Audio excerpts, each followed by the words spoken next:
అయ్యా ఏమన్నా ధర్మం చేయండి అయ్యా. చిల్లర లేదయ్యా. అయ్యా పేదన్నయ్యా, మీరు కాకపోతే ఎవరు చేస్తారు?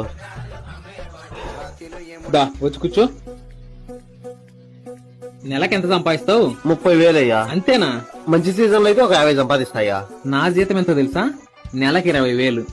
దాంట్లో ఇంటి రెంట్ 8,000 పోద్ది. ఇంకాడికి ఎంత ఉన్నట్టు? 12,000 అయ్యా. దాంట్లో టీవీ రీఛార్జ్ కి, సెల్లు రీఛార్జ్ కి, గ్యాస్ బిల్లుకి ఒక 2,000 పోద్ది. ఇంకాడికి ఎంత ఉన్నట్టు? 10,000 అయ్యా.